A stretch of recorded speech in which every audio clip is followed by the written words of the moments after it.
What's up, everybody? Welcome to the Draymond Green Show YouTube channel. Make sure you hit that subscribe button. Make sure you like the post that you love. But you can get everything the Draymond Green Show right on our YouTube channel. So make sure you subscribe. Check that out. Thank you. What's up, everybody? Welcome back to the Draymond Green Show. We are back after another Dubs home loss. And being very specific about home because we for some reason can't get home games figured out. But we'll get into that. We'll talk about the last couple Dubs game, actually. Also, there's a new podcast that's popped up that we're going to discuss a little bit. But before that, remember to subscribe to our YouTube channel. This is not the Volume YouTube channel, although we want you to subscribe there as well. But make sure you subscribe to our YouTube channel and get everything from the Draymond Green Show right there. Appreciate the support on that, but let's get into it. This is after a game. I am tired. I am sore. I'm ready to go to sleep, but I got you before I do. The Dubs beat the Lakers 128-121 since we last talked. And then we lost tonight to the Knicks 119-112. All right, the NBA season is in full swing. Coming down the stretch, then we move right into the playoffs in April, May, and June. I can't wait. Spice things up with DraftKings Sportsbook, an official sports betting partner of the NBA right now. All you have to do is put down $5 and get $150 instantly in bonus bets. Pretty good trade-off. I pay $5, I get $150. North Carolina listeners, do not forget. Welcome to the party. DraftKings Sportsbook now live in your state, North Carolina. Download the DraftKings Sportsbook app. Takes 90 seconds. The code is Colin, C-O-L-I-N. Again, 90 seconds. Download DraftKings Sportsbook app. Put in Colin. New customers bet $5, get $150 back in bonus bets instantly. That is the trade. All right? The code is always Colin. The crown is yours. It's tough defending Jalen Brunson. If I'm honest, I actually prefer to defend him more in ISO than a pick and roll. He's so crafty, man. You start adding a screen, a pick and roll with Jalen Brunson, and he's coming downhill, and he's got all the pivots and side steps and drawing fouls, and he uses his body great. He finishes well. Jalen Brunson is a 3-level scorer. He can finish at the rim. He can finish in the mid-range. He got a floater. He got a three. He got a pull-up. Like, he scored at all levels. And so, me personally, I'd rather guard him one-on-one than guarding him in a pick and roll. Guarding him in a pick and roll is tough, almost impossible. And, like, you're blitzing. But the thing is with most guys, when you blitz them, they get sped up, they get off the ball. He never gets sped up. He plays at his own pace. So, like, even if you blitz, like, he's not really trying to go somewhere. He's just going to wait till the floor opens up, and then he's going to make his move. And interestingly enough, it works every night. And he is playing at an all-NBA level. It's good to see him getting his due that he's getting. I think, I played Jalen Brunson. We did in the playoffs a couple years ago with Dallas. That is a totally different player. And by the way, he was really good then, so I'm not going to act like he was a bum then and just like who he is now. He was really good then. So much so that in that playoff series, he was actually my matchup. He was their starting guard, but I matched up with him that playoff series because he was that good. And so he's been good. Not sure any of us thought he'd be this. It's been fun to watch. JB is one of those guys that you cheer for because he's humble. He's second-round pick as National Player of the Year. I know what that feel like. But he's humble. It's been beautiful, to watch his dad get a chance to coach him in the NBA, challenging him in the NBA. Like, I've seen a couple clips where he started complaining. His dad, like, shut up, man, go play. Like, man, that's so dope. So happy for Rick Brunson and Jalen, man. What they doing over there with the Knicks in the Big Apple, absolutely incredible to watch. And then his one of his Villanova buddies, Josh Hart, is playing out of his mind. And when I say out of his mind, I don't mean that in a disrespectful way. I don't mean that he's not capable, but like, I think Josh Hart's got like 4 triple-doubles in the last 2 weeks, 2 or 3 weeks or something like that. He never had one before this season. Exactly.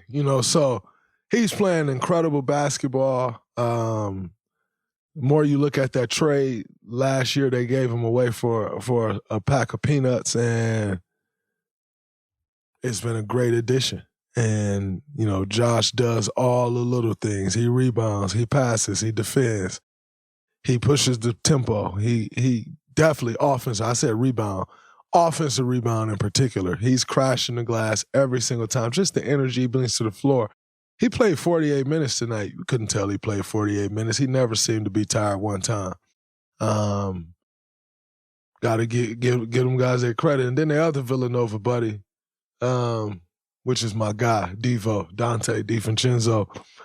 He's playing well. And I think the beautiful thing about what Dante's doing, they're just letting Dante play. Like, Dante, you go play, you figure it out. He's knocking shots down. He's hitting floaters. He's playmaking.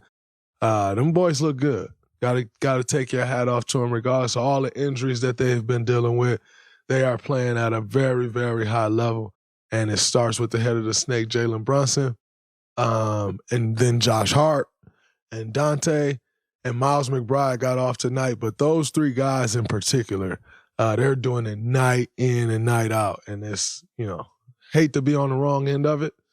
But like I said, Jalen Brunson in particular, extremely, extremely tough guard, and he gave us hell tonight. The Knicks loss is our third straight loss at home, which, again, I don't quite understand. We seem to be playing a lot better and more connected on the road than we are at home. And that's a problem because we keep kind of having this week at home, week on the road, week at home, week on the road, and it'll pretty much be like that through the end of the year. And we're going on the road and covering ground and then just giving it all back at home, which is frustrating because obviously I don't need to continue to talk about the play-in and playoff race. We all know what's at stake and what's there. And if you can go on the road and win these tough games, then you should be able to come home and dominate your home court. And yet we sit here at 17-18 at home this year.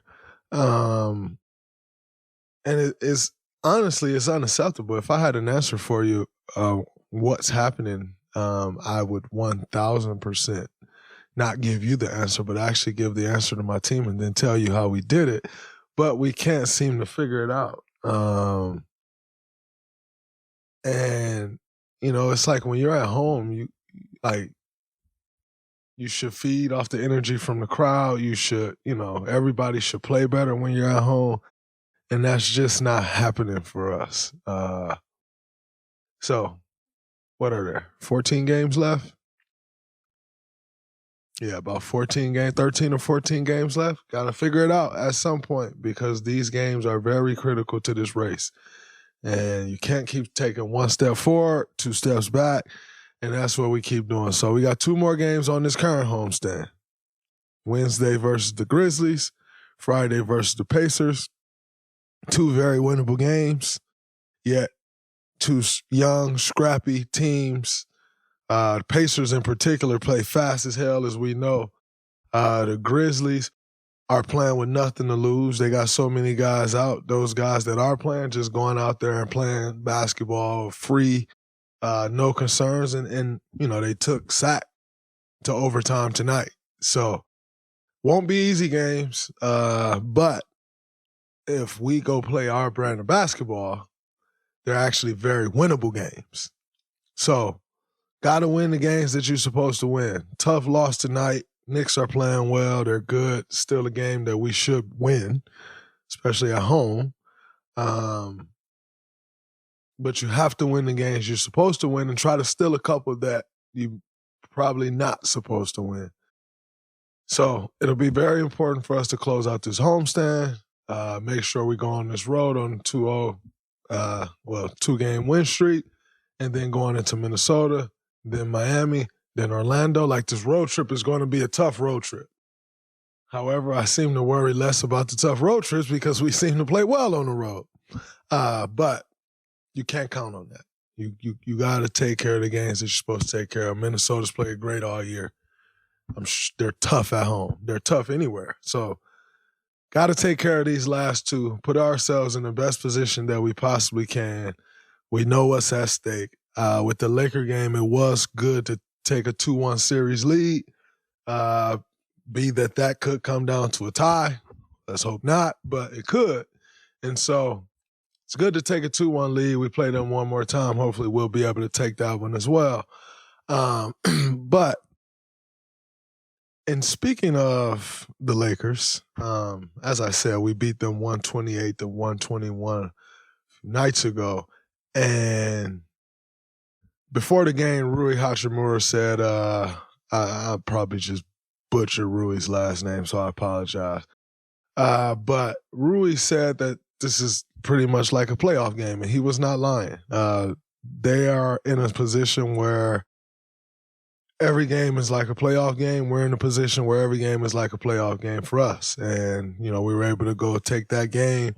But that's definitely the feeling you have right now, being in the position that we're in. You don't get the luxury of like resting and taking it easy and not worrying about a loss. Like everyone counts. Every single one of them matter. And so, yes, we definitely felt the same way Rui felt. And I think we approached that game with that type of intensity, and we were able to take the game. AD left early in that game with a eye abrasion, a corneal abrasion, I heard it was.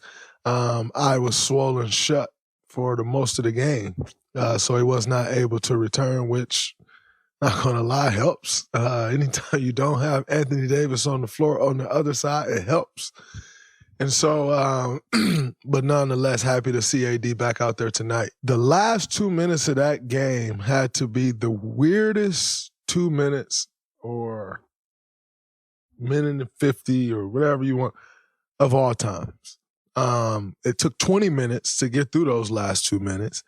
And honestly, at the time, obviously we were up 124-120 because Bron hit a crazy three in the corner, which after review, they said he was out of bounds, so it didn't count, which made the score 124-117. And they had the ball. They're coming down. Now, minute and 50 seconds left. You got the ball down 7. You come down to hit a 3. And that's a 124-120 game. That is a totally different ball game. Like that you got a game. Like that's a 2-possession ball game with essentially probably 3 possessions left. Yeah, give or take. 2 to 3 possessions left, 2-possession ball game. And after the long delay, it was just kind of like, game over, let's get out of here. After 20 minutes, everybody's stiff. You're just over it because they can't figure it out. And it was crazy because I heard the refs, like right after, as soon as it happened, the first time, I heard maybe Mitchell say, let's just go to the stopwatch, which they end up doing 20 minutes later. But I was wondering, like, whose call is that? Because I heard the referee say, let's go to the stopwatch. So is that like the scores table call of like, no, we got it, it's good now? Because there was also a possession earlier in that game. Maybe it was the third quarter. Could have been earlier in the fourth quarter. But there was a possession in that game where we actually got 28 seconds on the shot clock because the shot clock had reset. And I was standing in the game, and I watched it when it back to 24. And then it just started ticking, and none of the referees noticed it.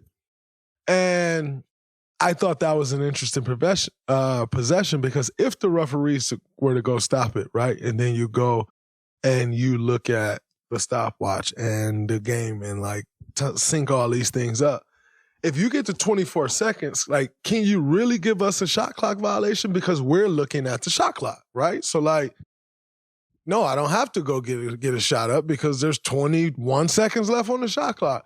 And so I thought that was a very interesting thing, but that was clearly the beginning of what we then learned of a clock malfunction because they just couldn't get it figured out. And honestly, I think we were going to win the game, no problem. Like, we should close that game out, but you can never be so certain. And I think that really screwed the Lakers. Like, they didn't stand a chance after that. Like, by the time we start back playing, you see their possession. It was awful. And Bron ended up scoring, but it was maybe after like 20 seconds, and he just tried, and then he finally got, layup to go in. And but it was over. Like the flow of the game was gone. Like everything, the rhythm was off. Like I told you, everybody's stiff. Like it was actually pretty crazy. I'll take it. Like we got the win, we closed the game out, but I was also very shocked that like Bron or D Ham didn't go crazy. OG D Ham, y'all know that's my OG from Sag Nasty. I was surprised that they didn't go crazy because the referees just kept taking, like, they start the clock and the shot clock didn't start. And then they take 2 seconds off the shot clock, but they're back there still. And then they started, and then they took, before you knew it, they have 14 seconds left on the shot clock. The game clock at this point is 10, 11 seconds less than what it was. And now they got to go get a possession. I would have been furious, I must say, because, like, why are we losing time because they can't get the clock right?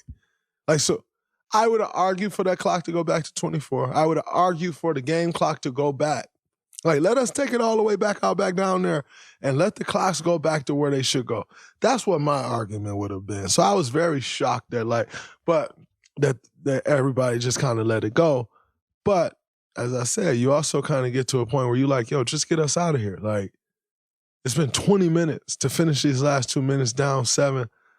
But again, you hit a 3, 4-point game, and it's totally different game. So happy we got out there with the win. That was weird. Figure something out. Like, I thought all the arenas have like the little shot clocks that can go like down in the corner if something happened. But like, figure something else out. It was also very weird sitting there listening to a guy go, 15 seconds left on the shot clock, 10 seconds left on the shot clock, 5 seconds, 5, 4, 3.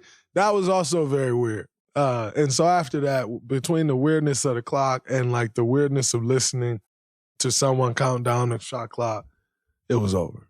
And we took the dub. Think we was going to win anyway, as I said, but you can never be so certain. And I thought that was a tough break for the Lakers. In other news, there were a couple dunks in the land of the NBA tonight that arguably both dunks of the year. Anthony Edwards, number one, completely baptized John Collins. Made him fall down to the ground, made JC grab his eye, like his eye was hurting, which, listen, it could be, because I saw Ant grab his hand. He has a head contusion, official injury from that dunk. Listen, even if you have a head contusion from the dunk, you can't announce that you have a head contusion. Like, just kind of got to roll with it. I pray that he didn't leave the game. Did he leave the game, Jackson? I think he did leave, actually. He only played 20 minutes. So he left the game. You also can't leave after that. Like, I'm sorry. I may be concussed, but I at least got to go run up and down this court 5 more times. Like, for 5 more minutes. Like, you just can't leave right after that because, say this, for instance, like, we live in a strange world, right? Like, weird world, crazy world. Like, what if you never go in the game again and your last seconds on the court was that? Like think about it. You just never know. Like, we live in a crazy world, and like, basketball can be a crazy sport and it demands so much of the body. Like, you just never know. And so, like, what if that was your last time? And like, you're going to be remembered like that? Like, JC, you can't lead the game, man. Come on, JC. JC a high flyer. JC done had his fair share of putting guys in that rim. Like, we've seen him. That man used to catch them lobs in Atlanta and, like, don't jump because you in the rim. Trae Young would put it to where only he could get it. And he get it, and then whoever's underneath you dunked on. So we've seen JC catch his fair share of bodies. You can't lead the game, JC. You just can't, man. Like, it's okay. You know, it didn't go great. Like, golly, that dunk was wild. Man, Anthony Edwards gets, like, he attempts like one of those maybe like every 4 or 5 games where he actually attempt those. He had one he attempted a couple weeks ago on AD, just missed it. He tried one like that on me before, and it didn't work out. Thank God, all praise be to God. But that dunk, golly. And then Ant-Man comes out and says, that's the best dunk of my career. Like, relax, Ant. Like, we get it. Like, you got the right. I guess so. Do what you do, young fella. Man, that dunk is crazy. And then Jalen Johnson pretty much jumped over Austin Reeves. The poster, if you go look at the NBA's Instagram account, the poster is crazy because, like, Austin Reeves' face is kind of in the man's crotch area. And that picture ain't going nowhere. Like, it's there, it's stuck. And I'm not going to make fun of you, Austin, because I'm still playing, and I would hate for that to happen to me. Just like, by the way, JC, I'm over here talking. I ain't making fun of you either because it happens to the best of us. But, JC, you still can't lead a game. And Austin, some guys you just don't set up for a charge against. You got to, and you've been in the league long enough now, and you got to know that there's some guys, you better learn that rule of verticality. Because even if you jump, at least your head isn't stuck in the position on the poster where it's at now. You know, like if you jump and go vertical and he still dunk on you like that, like your head positioning is different. And it all looks different. Like, yeah, you got dunked on, but like that's a different thing what happened, Austin. So y'all better work on the rules of verticality with Austin Reeves. So next time he see a guy like Jalen Johnson coming down that paint, he know exactly where to go. That was tonight. Now, let's discuss Kyrie Irving yesterday. Kyrie Irving decides that he's going to take a running left-hand hook over the outstretched arms of the MVP. Well, he'll probably be MVP this year, but he's definitely a 2-time MVP. Joker. And, like, that's the shot he went for. Like, he didn't try to, like, create a different – like, he actually comes off, like, boom, boom, going into the lefty hook. Like, what's wrong with Kyrie? Kyrie is crazy. And ironically, he had that shot yesterday. I was having a conversation with a few friends the other day about how good Kyrie, that night before actually, about how good Kyrie Irving is. And I actually said to a couple friends, and like the world will take this and like run with it and try to make it something of what it's not, when it's actually a compliment. Because anyway, I said Kyrie Irving is the scorer that everyone, the world, thinks of Kevin Durant. And what I meant by that was, like, there are some things at times that you can do to Kevin to make it a little tougher on him. Why? Because he's 7 feet and he handles the ball a lot. And if, you know, there's times where, because he's 7 feet, if you time it right, you can pressure up and like press up into Kevin and make things a little bit tougher. You know, he have to turn his back or something and get him out of rhythm a little bit. But like, he's 7 feet, so most guys that can guard him out there when he's handling the ball is not going to be 7 feet, because 7-footers don't move like Kevin Durant. Kyrie Irving, you can't like do anything to make it hard on him. Like you can't make the game tough for Kyrie. Like, he's one of the best 3-point shooters. He's got one of the best mid-rangers, arguably, if not the best. He's arguably the best finisher in the NBA. He has floaters with either hand, as you can see by that. He can finish with either hand at the rim. Kyrie can also switch and shoot a mid-range jump shot with his left hand. Like, if you get him in a bad way in the air, he can actually just shoot it with, like, there's actually nothing you can do to to stop Kyrie from scoring. You just try to do all you can to make him take a tough shot, and then you got to live with the results. But Kyrie Irving, the way he scores the basketball, the amount of things that he's capable of doing, unbelievable. I saw Damian Lillard tweet, Dame Dollar, tweet, Kyrie Irving is the most skilled player in NBA history. And quite frankly, I'm not sure who can argue against that. Like, and even if you want to argue against it, you got to argue your point. Like, it's not just like, oh yeah, that person. Like, no, you got to argue why. That's how skilled Kyrie Irving is. Like, that dude, he got the game of basketball figured out. Like, when it comes to playing with the basketball, he's got that figured out. All figured out. I mean, that shot, yes. To even attempt that shot, like, you just, like, that's what I want y'all to understand. He went for that shot. Like, this is Kyrie Irving. He can come off and bing bap and, like, fade. He went for that shot.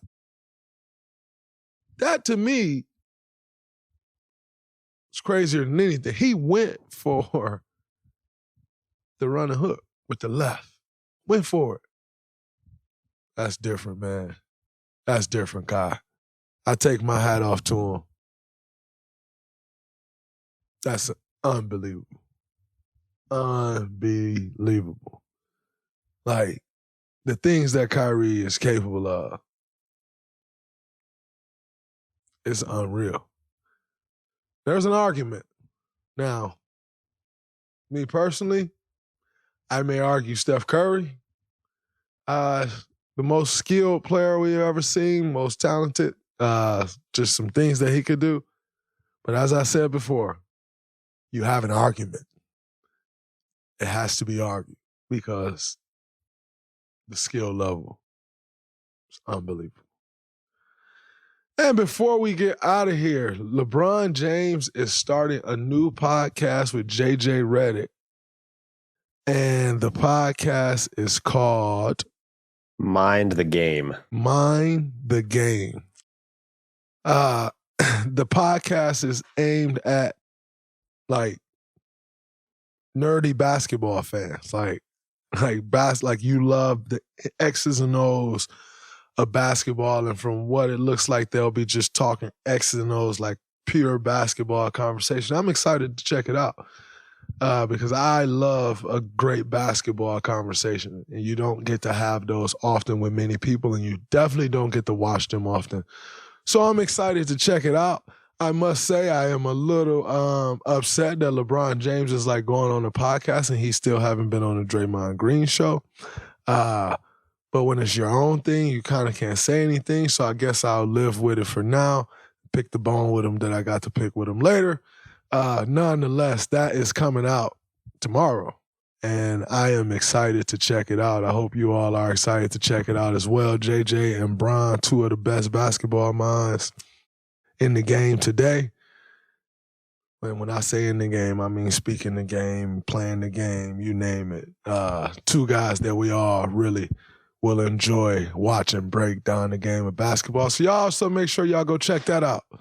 That'll be fun to watch. And like I said, I'm looking forward to it, to see two guys that know the game the way those two guys know it, and then also aren't afraid to hear themselves talk. I love it. Looking forward to it. Till next time, that's a wrap. Make sure y'all remember to subscribe to our YouTube channel. Get your content right there. Look no further. Till next time, that's a wrap from the Draymond Green Show. Peace.